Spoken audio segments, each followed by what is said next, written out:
आज़ादी तो पहला ਆਪਾਂ 700 साल गुलाम रहे हाँ। जातिवादी सिस्टम सी, दलितां दी तो कोई जिंदगी ना सी, पिछे पूछ बंन दित्ती जाती सी, दूजे विहड़े च बन नहीं सी दिता जाता, पानी ते खूह दे पानी ना सी पीण दिता जाता। इदां दी यानी नरक भरी जिंदगी सी, पशुआं नालों भैड़ी। मुल्क आज़ाद होया, आज़ाद होने तो बाद थोड़ा जिहा फर्क पिया, ज़्यादा नहीं, थोड़ा जिहा।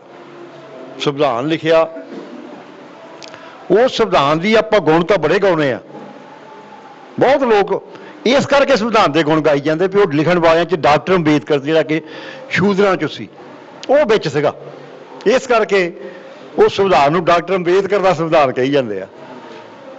बड़े लोगों को भुलेखा आ, गुण गाई जाते आ। असल च संविधान च, भारतीय संविधान दे विच मजदूरां नूं कख नहीं मिलिया। बड़े बड़े जगीरदार जिन्हों ने अंग्रेज़ों की टौटी की थी तो उन्होंने जमीनां मिलियां मरब्बियां के मरब्बे, वो सरकार ने लीगल कर दिते, उन्होंने कानूनी दर्जा दिता, तुसीं किसी की जमीन खो नहीं सकते। तो मजदूरों को की चाहिए सी, काम का अधिकार, बेसिक नौकरी करने का अधिकार, किसी संविधान ने नहीं दिता। नौकरी का अधिकार, काम का अधिकार साडे संविधान च नहीं दर्ज होया। दूजा अधिकार किहड़ा चाहिए सी? विद्या का अधिकार, हर एक नूं मुफ्त दे एक साल विद्या एक जी मिले, हर एक नूं, वो भी नहीं मिलिया। अज प्राइवेट यूनीवर्सिटियां बनी जांदियां, प्राइवेट स्कूल बनी जाते आ, सिर दब के लाउंदे गरीबां दी। जिहड़े गरीबां दे स्कूल आ उत्थे टीचर ही है नहीं गे, जिहड़ा रिटायर हो गया मुड़ के भर्ती ही नहीं हुंदा, तां कि गरीबां दे स्कूल जिहड़े सरकारी आ फेलन ते प्राइवेट स्कूल जिहड़े आ वो लोकां दी छिल लाउण, जिथे सिर्फ गरीबां दे नियाणे नहीं पढ़नगे उत्थे तां अमीरां दे पढ़नगे। इदां ही सेहत सहूलतां, हस्पताल खुल्ले तो है थोड़े बहुते, तो केजरीवाल एवं रौला पाई जाता, मेरा Delhi model, Delhi model, Delhi model, उत्थे क्लीनिक खोले हुआ, एक भी नर्स नहीं भर्ती हुई, एक भी डॉक्टर नहीं भर्ती होया। जिन्ने हैगे आ सिविल हस्पताल जिहड़ा शहर दे विच हस्पताल आ, उहदे डॉक्टर नूं कहता जांदा भी तूं जाके पिंडां उत्थे गेड़ा कढिया, वो बेचारा ना उधर काम करन जोगा ना उधर करन जोगा, गेड़े कढण ते रहिंदा। इस करके करोना दे विच जिन्ना दिल्ली दे विच मौतां होईयां उन्नियां देश दे विच किते नहीं होईयां। जलूस निकल गया केजरीवाल दे सेहत सिस्टम का। जे सेहत सिस्टम किते कामयाब सी, दुनिया च जिहदी शलाघा हुई आ वो केरला च होया, जिथे लाल झंडे की मजदूरां की सरकार आ, उत्थे करोना करके मौतां की गिणती सब तो घट आ। मैं जिहड़ी गल करनी आ भाई मजदूरों को जथेबंदी की लोड़ क्यों आ? भाई तुहाडी तनख्वाह कितनी आ? 5000 महीने च किन्ने कमाने बई? 300 रुपया दिहाड़ी, दिहाड़ी की 300 या 400 ही है ना, तो महीने दिहाड़ियां कितनियां लगदियां? 15 दिन, तो किन्ने बने? 15 चौके 60, 6000 वध तो वध, 6000 रुपया तुसीं लैने कमाने आ वध तो वध। 6000 राज मिस्त्री वो चलो 7-8 कमा लैंदा होऊगा, यही है ना। तो MLA जिहड़ा हथ जोड़दा भी मैं तुहाडी सेवा करूँगा, सेवा करने वाला पैसे नहीं मंगदा हुंदा, तो उसकी तनख्वाह कितनी आ? लख, लख, 1.5 लख। पेट्रोल फ्री, गड्डियां फ्री, खाना फ्री, इलाज अमरीका तो जाके करा के आओ, उत्थे 10-20 लख का बिल बनाया वो भी तुहाडा फ्री। पेंशन कितनी बई? साडी पेंशन कितनी आ भला दस बई? तुसीं तुहाडी लागे होनी मेरा ख्याल है। कितनी पेंशन है अपनी? 1500। 1500 वा, पहला 250 ही रही कई सदियां, फिर 1500 हुई बड़े औखे होके, फिर 750, हुण 1500 दे के बड़े चामलदे आ भी 1500 दे रहे हैं। तो साडे बंदे भी बीबियां जड़ियां वो ना पेंशन लभदियां लभदियां अद्धियां तां मरी जांदियां, सो सिविल वाल भी तुर जांदियां, पेंशन ही नहीं मिलती। तो 750 1500 बदले उन्हें चाह नहीं चलती। MLA की पेंशन कितनी? 75000, जिहड़ा सेवा करने के नाम से 700 वोटां जिन लईआं भी असीं तुहाडी सेवा करांगे, ਉਹਦੀ 75000। ਤੇ ਜਿਹੜੇ ਕੰਮ ਕਰਨ ਵਾਲੇ ਆ ਕਰਕੇ ਟੈਕਸ ਦਿੰਦੇ सरकार ਨੂੰ 65000 ਸਾਡੇ ਘਰ ਚੋਂ ਟੈਕਸ ਜਾਂਦਾ ਇੱਕ ਇੱਕ ਘਰ ਚੋਂ। ਕਿੱਦਾਂ? 36 ਰੁਪਏ ਇੱਕ ਬੰਦੇ ਦਾ ਟੈਕਸ ਸਾਡਾ ਸਰਕਾਰ ਨੂੰ ਜਾਂਦਾ। ਚਾਹ ਪੀਨੇ 5 ਟੈਕਸ ਸਾਡੇ ਚਲ ਜਾਂਦੇ ਆ। ਹਰ ਚੀਜ਼ ਜਿਹੜੀ ਤੁਸੀਂ ਖਾਣੇ ਪੀਂਦੇ ਪਹਿਨਦੇ ਆ, ਹਵਾ ਲੈਂਦੇ, ਪਾਣੀ ਵੀ, ਇਹ 'ਤੇ ਵੀ ਟੈਕਸ ਆ 28%। जिन्ने पैसे तुम बाजार च खर्च के आए आ 28 रुपये 100 पिछे सरकार को चल जाते आ ते एक बंदा जिहड़ा आ उहदे ते तकरीबन 36 रुपये की औसत रिजर्व बैंक ने कढ़ी आ। रिजर्व बैंक कहती आ भी 36 रुपये पर बंदा, तो जे 5 जियां का परिवार है तो एक दिन का टैक्स कितना बन गया 36,000 रुपये 5 बई सोढी साहब लाओ साहब, तो यह साल का कितना बनता 65,000। तुहाडे घर चों 65,000 टैक्स जांदा ते उहदे बट्टे तुहानूं की दिंदे आ जिहड़ी कणक आ ना, ये किसान ने बहुत ज़्यादा वाधू पैदा करती आ। इस करके आपां नूं मिल रही सुप्रीम कोर्ट के आदेश ते कानून बनिया सेंटर च पार्लीमेंट च मनमोहन सिंह वेले। मनमोहन सिंह नहीं सी बनाउंदा, सुप्रीम कोर्ट ने जिहड़ा आपां जथेबंदियां ने रौला पाया भी कणक गल रही आ गोदामां च गल रही आ, लेकिन लोग भुख ना मर रहे आ। ये गल रही कणक उहदे उत्ते करोड़ों रुपए खर्च आ रहा, किराया लग रहा, घट्टो घट्ट किराया ही बचा लो, वो लोगों को वंड दिओ। इस करके कणक जिहड़ी आ 2 रुपए किलो आपां नूं मिल रही आ। खर्चा ना चढ़े इस करके ये बड़े औखे हो गए, वो भी देनी पई, उहदे भी बड़ा संघर्ष होया, भारत बंद कई बारी होया इस ही सवाल ते, तां जाके ये कानून मनमोहन सिंह ने बनाया भी 2 रुपए किलो कणक हर बंदे नूं जिहड़ा नीला कार्ड जिहड़ा बन जाए उहनूं मिलूगी। ठीक है ना। कहण दा भाव आ भई आपां जिहड़े किरती काम करन वाले आ, चाहे किसान आ चाहे मजदूर आ चाहे मुलाजम आ, काम करन वाले उहनां नूं कुछ भी नहीं मिलता। दिहाड़ी बहुत घट आ, दुनिया च सब तो घट दिहाड़ी आ दुनिया च। अपने अपने बंदे यार पढ़ लिख के अपना टब्बर छड्ड के दुबई च जाके धक्के क्यों खाण जे इत्थे साडे दिहाड़ी पूरी होवे। दिहाड़ी घट क्यों आ? जथेबंदी है नहीं। जे जथेबंदी आ ते तुहाडी दिहाड़ी बधनी नहीं तो बधनी ही नहीं, जोर ला लिओ, नहीं बध सकदी। कौन कहूगा मैं दिहाड़ी वध देवां? अगला चाहुंदा मैं मुनाफा वध तो वध कमावां, काम वध तो वध करावां, इहनूं दवां घट तो घट। यही है ना। बैंकां वाले आ मुलाजम जथेबंद आ, वो हड़ताल करते आ अपनियां मंगां लई, पर महंगाई इन्नी वध गई बई आंकड़े कढ लैंदे आ। सरकार नूं उन्नी तनख्वाह वधाउणी पैंदी आ। क्यों वधाउणी पैंदी आ? क्योंकि बैंक बंद, सारा लैण देण बंद, सरमाएदार जीरो, कर ही नहीं सकते कुछ भी, उन्होंने पैसे निकलने बंद हो जाते हैं तो तनख्वाह वधाउणी पैंदी आ। इदां ही बाकी महकमे आ, इन्हां दीयां तनख्वाह मुलाजम जिहड़े जथेबंद आ वो अपनी तनख्वाह नूं हुण वधा के 60-70 हज़ार तो लख लख ताईं लै गए आ महंगाई के हिसाब नाल। ते तुहाडी भी तो उन्नी चाहीदी आ। जे MLA नूं लख मिलदा तुहानूं क्यों नहीं लख मिलदा? मैनूं सवाल इक्को ही सवाल, तुहानूं इस करके नहीं मिलदा क्योंकि आपां एक मुठ नहीं गे। जे आह कहंदा भी मैनूं बई दिहाड़ी इन्नी चाहीदी आ ते 4 बंदे होर खड़े आ भी इहनूं कढ ते मैनूं रख, 20 होर खड़े बाहरले बन्ने भी सानूं रख लो। ठीक है ना। यही किस करके आ। तो जे आपां एक मुठ हो जाइए, सारे जने इकट्ठे हो जाइए, एक ग्रुप बड़ा सारा बन जाए 5,000 का 10,000 का एक ग्रुप बन जाता, फिर किहदी जरूरत पऊगी जाके घट रेट से काम करन दी? किसी की नहीं पैनी। तो फिर दिहाड़ी अपने आप तुहाडी वध सकदी आ। बाजू कि ना बई? राज मिस्त्री कहण भी असीं नहीं काम करते भी, ते मकान किहड़े कंजर तो बनाउणे आ? मकान उपरों देवते तो बनाउण नहीं आउणे, बनाउणे तो इन्हां नहीं आ। ये कह देण असीं नहीं बनाउंदे बई, साडी दिहाड़ी इन्नी पुगदी नहीं गी, साडा खर्चा घर दा ज़्यादा आ, दिहाड़ी घट आ, साडा खर्चा आ 1500 रुपया दिहाड़ी का। ठीक है ना। जे MLA 1 लाख च गुजारा कहता मेरा नहीं हुंदा ते साडा 5-7-10 हज़ार नाल किद्दां हो जाऊगा? इस करके यूनीयन की लोड़ इत्थे है। जे आपां दिहाड़ी वधाउण च कामयाब नहीं हुंदे फिर दूआ तरीका की आ?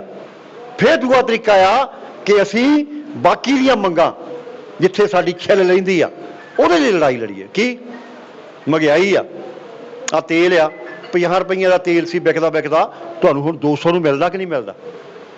दाल जिहड़ी 50-55 रुपए ਨੂੰ मिलदी आ किसान तो सरकार खरीददी आ 5500 ਨੂੰ दाल, वो तुहानूं 200 रुपए ਨੂੰ मिलदी आ ना।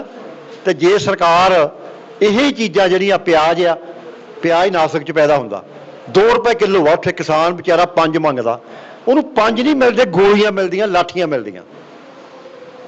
लेकिन वही प्याज 2 रुपए ਨੂੰ ਵਪਾਰੀ थल्ले सट के खरीद के ਉਹਦੇ ਉਹੀ ਪਿਆਜ਼ ਨੂੰ ਸਟਾਕ ਕਰਕੇ ਬਣਾਉਟੀ ਥੋੜੋਂ ਪੈਦਾ ਕਰਕੇ 80 ਰੁਪਏ ਨੂੰ ਵੇਚਦਾ ਤੁਹਾਨੂੰ। ਆਪਣੀ ਛਿੱਲ ਲਿੱਥੀ। ਜੇ ਆਪਾਂ ਇਹਦੇ ਲਈ ਸਰਕਾਰ ਤੇ ਦਬਾਅ ਪਾਈਏ ਵੀ ਪਿੰਡ ਪਿੰਡ ਸਰਕਾਰੀ ਦੁਕਾਨਾਂ ਖੋਲੋ, ਦੁਕਾਨਾਂ ਖੋਲ ਕੇ ਸਾਰੀਆਂ ਨਿੱਤ ਵਰਤੋਂ ਦੀਆਂ 14 ਚੀਜ਼ਾਂ ਜਿਹੜੀਆਂ ਆਪਾਂ ਰਸੋਈ 'ਚ ਘਰ 'ਚ ਵਰਤਦੇ ਹਾਂ, ਇਹ ਸਾਨੂੰ ਘੱਟ ਕੀਮਤ ਤੇ ਅੱਧੀ ਕੀਮਤ ਤੇ ਦਿਓ। ਆਪਣੇ ਆਪ ਮਿਲ ਜਾਣਗੀਆਂ ਕਿ ਨਹੀਂ ਦੱਸੋ ਮੈਨੂੰ? ਕੋਈ ਸਰਕਾਰ ਦਾ ਖਰਚ ਆਊ? ਸਰਕਾਰ ਦਾ ਕੀ ਖਰਚ ਆਉਣਾ? ਸਰਕਾਰ ਨੇ ਜਿਹੜੀ ਚੀਜ਼ ਖਰੀਦੀ ਆ ਉਹ ਵੇਚ ਲਈ, ਪੈਸੇ ਉਹਦੇ ਕੋਲ ਨੇ ਆ ਗਏ, ਖਰਚਾ ਜਿਹੜਾ ਉਹ ਵੀ ਪਾ ਲਿਆ।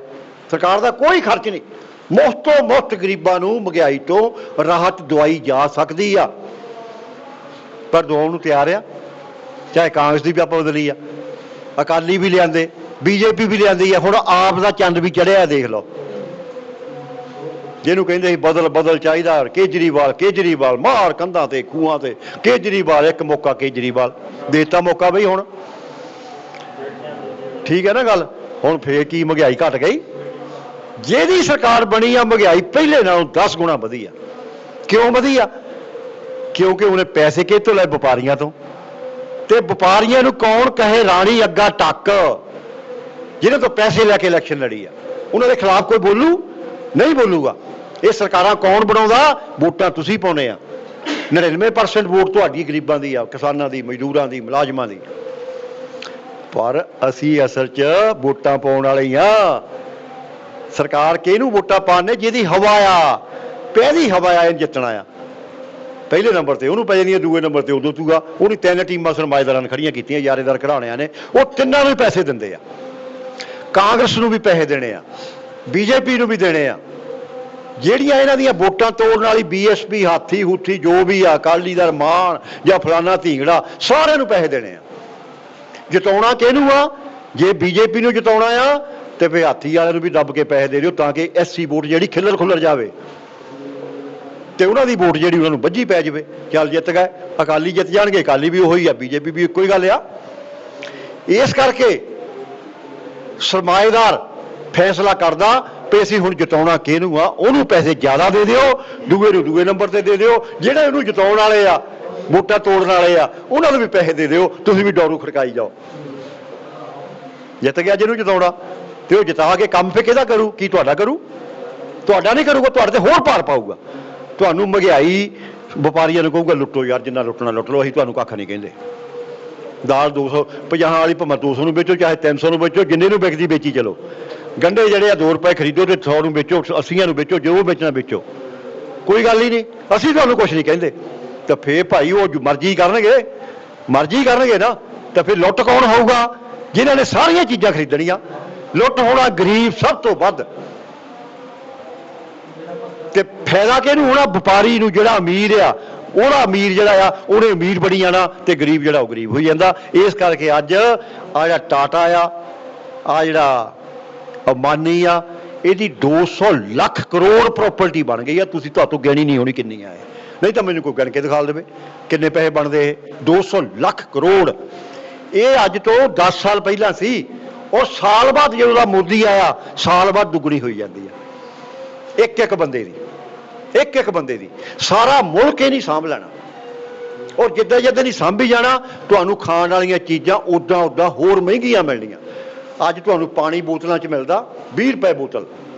ਤੁਹਾਨੂੰ ਹਵਾ ਜਿਹੜੀ ਆ, ਇਹਨੂੰ ਵੀ ਪੋਲਿਊਟ ਕਰ ਰਹੇ ਆ। ਉਹ ਹਵਾ ਨੂੰ ਗੰਦਗੀ, ਹਵਾ ਦੇ ਵਿੱਚ ਦੇਹ ਤੇਰੇ ਦੀ ਫੈਲਾਈ ਜਾ ਰਹੇ ਆ, ਪੋਲੂਸ਼ਨ ਕਰੀ ਜਾਂਦੇ ਆ। ਕਿਉਂਕਿ ਭੱਠਿਆਂ 'ਚੋਂ ਪੋਲੂਸ਼ਨ, ਫੈਕਟਰੀਆਂ 'ਚੋਂ ਪੋਲੂਸ਼ਨ, ਹਰ ਚੀਜ਼ 'ਚੋਂ ਪੋਲੂਸ਼ਨ। ਦਰਖਤ ਜਿਹੜੇ ਵੱਢੀ ਜਾ ਰਹੇ ਆ, ਜੰਗਲ ਕੱਟ ਹੋ ਰਹੇ ਆ, ਹਵਾ ਗੰਦੀ ਹੋ ਰਹੀ ਆ। ਤੁਹਾਨੂੰ ਇੱਕ ਦਿਨ ਆਕਸੀਜਨ ਲਏ ਬਿਨਾਂ ਘਰੋਂ ਨਹੀਂ ਨਿਕਲ ਹੋਇਆ ਕਰਨਾ। ਆਕਸੀਜਨ ਦਾ ਸਿਲੰਡਰ ਲਾਓਗੇ, ਉਹ ਸਿਲੰਡਰ ਲਏ ਤੋਂ ਬਿਨਾਂ ਤੁਸੀਂ ਬਾਹਰ ਨਹੀਂ ਨਿਕਲ ਸਕੋਗੇ। ਤੇ ਸਿਲੰਡਰ ਦੇਣਾ ਕਹਿੰਦੇ ਆ ਜਿਹੜੇ ਹੁਣ ਵਧਾਈ ਜਾਂਦੇ ਰੋਜ਼ ਹੀ। ਆ ਗੈਸ ਦਾ ਸਿਲੰਡਰ ਜਿਹੜਾ ਆਪਾਂ ਬਾਲਦੇ ਆ ਅੱਗ, ਹੁਣ ਇਹ ਅੱਜ 50 ਰੁਪਏ ਦਾ ਨਹੀਂ ਦੱਸਿਆ, 50 ਰੁਪਏ ਵਧਾਤਾ। 50 ਰੁਪਏ ਥੋੜ੍ਹੇ ਦਿਨ ਹੋਏ ਪਹਿਲਾਂ ਵੱਧ ਗਿਆ। 900 ਨੂੰ ਹੋ ਗਿਆ ਜੀ, 900 ਕੁਛ ਰੁਪਏ ਹੋ ਗਿਆ ਸਿਲੰਡਰ। ਠੀਕ ਹੈ ਨਾ? ਜਿਹੜੇ ਕਹਿੰਦੇ ਸੀ ਅਸੀਂ ਮਹਿੰਗਾਈ ਘਟਾਉਣੀ ਆ, 300 ਨੂੰ ਸਿਲੰਡਰ ਵਿਕਦਾ 900 ਨੂੰ ਹੋ ਰਿਹਾ। 1080 ਹੋ ਗਿਆ। ਚਲੋ 1080 ਹੋ ਗਿਆ ਜੀ। ਜਿਹੜਾ ਕਮਰਸ਼ੀਅਲ ਸਿਲੰਡਰ ਆ ਉਹ 1700 ਰੁਪਏ 1800 ਹੋ ਗਿਆ। ਉਹ ਜਿਹੜਾ ਕਮਰਸ਼ੀਅਲ ਆ ਉਦੋਂ ਡਬਲ ਆ। ਖਾਣਾ ਬਾਹਰ ਢਾਬੇ ਤੇ ਚਾਹ ਪੀਣਾ, ਤੁਸੀਂ ਕਿਤੇ ਜਾਂਦੇ ਆ ਰੋਟੀ ਖਾਂਦੇ ਆ, ਉਹ ਤੁਹਾਨੂੰ ਘੱਟੋ ਘੱਟ 15 ਰੁਪਏ ਦੀ ਰੋਟੀ ਮਿਲਿਆ। ਦੂਜੇ ਬੰਨੇ ਕੰਮ ਜਿਹੜੇ ਆ ਦੂਜੇ ਬੰਨੇ ਕੰਮ, ਮੇਰੀ ਧਿਆਨ ਨਾਲ ਸੁਣਿਓ ਗੱਲ, ਕੰਮ ਜਿਹੜੇ ਆ ਜਿੱਥੇ ਆਪਾਂ ਰੋਟੀ ਖਾਣੀ, ਕੰਮ ਕਰਕੇ ਆਪਣਾ ਆਪਣਾ ਸਰੀਰ ਵੇਚਣਾ ਆ, ਅਸੀਂ ਕਿਸੇ ਦੇ ਕੋਲ ਜਾ ਕੇ ਵੇਚਣਾ ਆ। ਆਪਣੇ ਕੋਲ ਵੇਚਣ ਲਈ ਹੱਥ ਆ, ਇਹ ਤੋਂ ਬਿਨਾਂ ਆਪਣੇ ਕੋਲ ਕੁਛ ਨਹੀਂ। ਹੱਥ ਵੇਚਣੇ ਆ, ਜਿੱਥੇ ਹੱਥ ਵੇਚਣੇ ਆ ਉੱਥੇ ਕੰਮ ਆਟੋਮੈਟਿਕ ਮਸ਼ੀਨਾਂ ਨਾਲ ਹੋਣ ਲੱਗ ਪਏ ਆ। ਕਾਰਖਾਨਿਆਂ 'ਚ ਇੱਥੇ 500 ਮਜ਼ਦੂਰ ਕੰਮ ਕਰਦਾ ਸੀ, ਜਲੰਧਰ ਖੇਮਚੰਦ ਵਿਜੇ ਕੁਮਾਰ, ਅਮੀ ਚੰਦ ਪਿਆਰੇ ਲਾਲ, ਉੱਥੇ 1000 3-3000 ਮਜ਼ਦੂਰ ਕੰਮ ਕਰਦਾ ਸੀ। ਅੱਜ ਉੱਥੇ 50 ਮਜ਼ਦੂਰ ਵੀ ਕੰਮ ਨਹੀਂ ਕਰਦੇ, ਸਾਰਾ ਹੀ ਕੰਮ ਆਟੋਮੈਟਿਕ। ਰਬੜ ਦੀਆਂ ਫੈਕਟਰੀ 900 ਜਲੰਧਰ 'ਚ ਬੰਦ ਹੋਈ ਆ, 900 ਲੱਖਾਂ ਮਜ਼ਦੂਰ ਰਬੜ ਦਾ ਇੰਡਸਟਰੀ 'ਚ ਕੰਮ ਕਰਦੇ ਸੀ, ਉਹ ਸਾਰੇ ਹੀ ਕੰਮ ਉਹਨਾਂ ਕੋਲੋਂ ਖੁੱਸ ਗਏ। ਹੁਣ ਕੀ ਕਰਦੇ ਆ, ਜਿਹਨਾਂ ਕੋਲੋਂ ਕਾਰਖਾਨੇ 'ਚ ਕੰਮ ਖੁੱਸਦੇ ਆ ਮੁਲਾਜ਼ਮ, ਸਰਕਾਰੀ ਮੁਲਾਜ਼ਮ, ਸਰਕਾਰ ਦਾ ਮਹਿਕਮਾ ਨਾ, ਇੱਥੇ ਨੌਕਰੀ ਮਿਲਣੀ ਆ। ਜਿੰਨੇ ਰਿਟਾਇਰ ਹੁੰਦੇ ਟੀਚਰ, ਜਿੰਨੇ ਕੋਈ ਡਾਕਟਰ ਰਿਟਾਇਰ ਹੁੰਦੇ ਆ, ਕਿਸੇ ਮਹਿਕਮੇ 'ਚੋਂ ਵੀ ਕੋਈ ਨਵਾਂ ਭਰਤੀ ਅੱਜ ਨਹੀਂ ਦੇਖਿਆ ਹੋਇਆ। 92 ਤੋਂ ਉਹਨੇ ਪਾਲਿਸੀ ਬਣਾ ਲਈ ਵੀ ਸਰਕਾਰੀ ਮਹਿਕਮੇ ਸਾਰੇ ਖਤਮ ਕਰਨੇ ਆ। ਵਰਲਡ ਬੈਂਕ ਨੇ ਪਾਲਿਸੀ ਬਣਾਈ ਆ, ਜਿਹੜੀ ਸਰਮਾਏਦਾਰਾਂ ਦੀ ਦੁਨੀਆ ਭਰ ਦੀ ਇੱਕ ਏਜੰਸੀ ਆ, ਦੁਨੀਆ ਭਰ ਦੇ ਸਰਮਾਏਦਾਰ ਇੱਕ ਮੁੱਠਿਆਂ ਦੀ ਜਥੇਬੰਦੀ ਆ, ਉਹ ਫੈਸਲਾ ਕਰਦੇ ਆ ਵੀ ਹੁਣ ਕੀ ਕਰਨਾ ਮੁਲਕ ਦੇ ਵਿੱਚ, ਕਿੱਦਾਂ ਲੋਕਾਂ ਨੂੰ ਗੁਲਾਮ ਬਣਾਉਣਾ। ਉਹਨੇ ਫੈਸਲਾ ਕਰ ਲਿਆ ਵੀ ਨੌਕਰੀਆਂ ਦੇਣੀਆਂ ਕਰੋ ਬੰਦ। ਸਾਰੀਆਂ ਸਰਕਾਰਾਂ ਹੱਥ ਜੋੜ ਕੇ ਕਹਿੰਦੀਆਂ ਵੀ ਠੀਕ ਹੈ ਜੀ ਬੰਦ। ਚਾਹੇ ਮਨਮੋਹਨ ਸਿੰਘ ਸੀ, ਉਹਨੇ ਫੈਸਲਾ ਕਰ ਲਿਆ ਵੀ ਬੰਦ ਨੌਕਰੀਆਂ। ਮੋਦੀ ਆਇਆ, ਮੋਦੀ ਨੇ ਵੀ ਕਰ ਲਿਆ ਬੰਦ। ਕੋਈ ਨਹੀਂ ਜੁਰਤ ਕਰਨ ਨੂੰ ਤਿਆਰ ਵੀ ਲੋਕਾਂ ਨੂੰ ਨੌਕਰੀਆਂ ਦੇਣੀਆਂ ਚਾਹੀਦੀਆਂ। ਜਿਹੜੇ ਟੀਚਰ ਰਿਟਾਇਰ ਹੋ ਗਏ ਉਹਨੇ ਥਾਂ ਟੀਚਰ ਨਹੀਂ ਭਰਤੀ ਹੋਏ। ਜੇ ਕਿਤੇ ਲੋੜ ਆ ਬਹੁਤ ਜ਼ਿਆਦਾ, ਕੰਟਰੈਕਟ ਤੇ ਰੱਖੋ ਜੀ, 5-5000 6-6000 ਤੇ ਤਨਖਾਹ ਤੇ ਰੱਖ ਲਓ, ਜਦੋਂ ਕੰਨੋਂ ਫੜੋ ਕੱਢ ਦਿਓ, ਉਹਨਾਂ ਨੂੰ ਦੇਣਾ ਕੱਖ ਨਾ ਪਵੇ।